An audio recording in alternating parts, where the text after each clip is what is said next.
You ever have one of those moments, an experience so bizarre, so out there that you know nobody's going to believe you?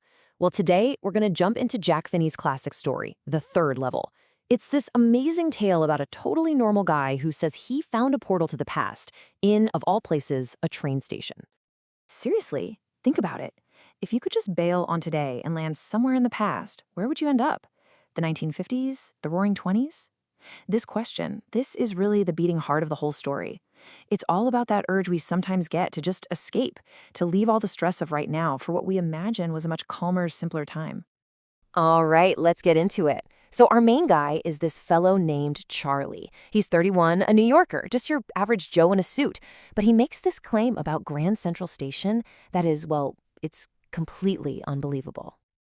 And right here, this is the central conflict. You've got the official, sworn to by president's reality, Grand Central has 2 levels, period. But Charlie's just like, nope, I say there are 3, because I've been there. And that's the mystery we're going to try to figure out. So you can imagine, a claim like that gets some pretty funny looks. Charlie's not crazy, though, so he does the smart thing. He goes to talk to his friend Sam, who happens to be a psychiatrist, to try and sort this all out. And Sam, well, he doesn't pull any punches. He basically tells Charlie it's all in his head. He calls it a waking dream wish fulfillment, a fancy way of saying it's a super vivid daydream that's happening because, deep down, Charlie just wants to escape his life. He's unhappy, plain and simple. See, Sam's take is that the modern world is full of insecurity, fear, war, worry, and all the rest of it.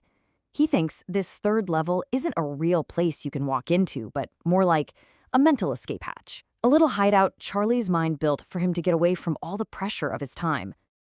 And just like that, everything Charlie does gets put under this microscope.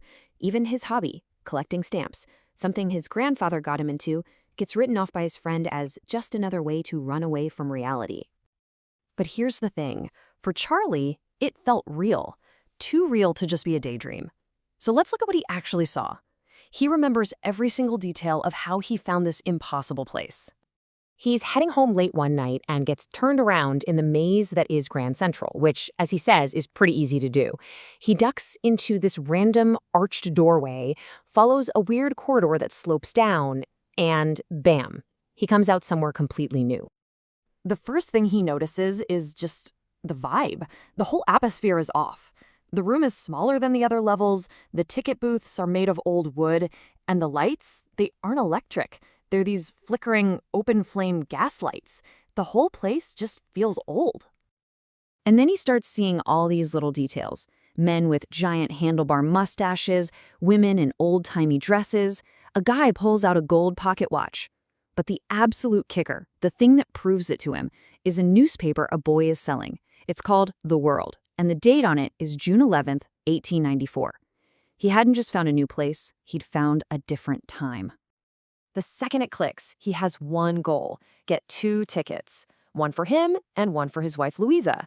And he knows exactly where he wants to go: Galesburg, Illinois.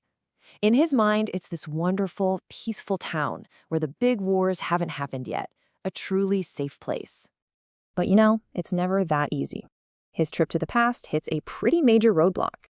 First, the ticket clerk looks at his modern money and basically accuses him of trying to cheat him. Charlie gets scared and runs. But when he comes back later with old-fashioned cash he got from a coin shop, the corridor is gone. Poof! He looks and looks, but he can never find it again.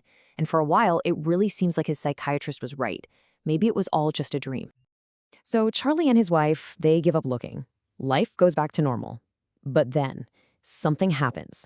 Something turns up that is just, well, it's impossible. And it changes the entire story.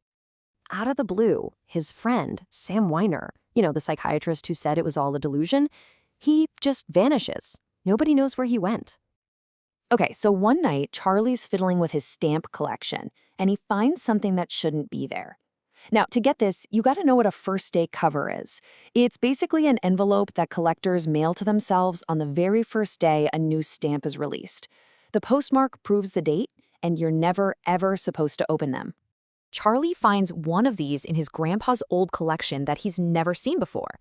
The postmark is from Galesburg, Illinois, and the date is July 18th, 1894. Now, this makes no sense, but against every rule of stamp collecting, he opens it. And inside, it's not blank. It's a letter addressed to him. And the letter says, "Charlie, it's true. I found the third level." It tells him and Louisa to never stop looking, that finding it is worth everything. And at the bottom of this impossible letter from the past, the signature is Sam. That's right, Sam Weiner, the exact same guy who called it a waking dream wish fulfillment. He not only found it himself, he traveled back to 1894 and somehow sent a letter through time just to prove it. So this just blows everything wide open, doesn't it? We're right back to the original huge question. What exactly is the third level? Was Charlie just imagining things, or did he actually find a crack in time? I mean, look at this. On one hand, you have the perfectly rational view. It's all in Charlie's head, a way to deal with stress. It makes sense, especially since he can never find it again. But then, how do you explain the proof? The letter from 1894? Or the fact that Sam, the voice of reason, cashed in $800 for old-style money right before he vanished? More than enough to start a nice little life in Galesburg. The story just leaves you there, hanging, with no easy answer. It sort of suggests that maybe the greatest escapes aren't just about changing your location, but about changing what you believe is even possible. And it leaves us with one last question to chew on. If you found that corridor, would you get on the train?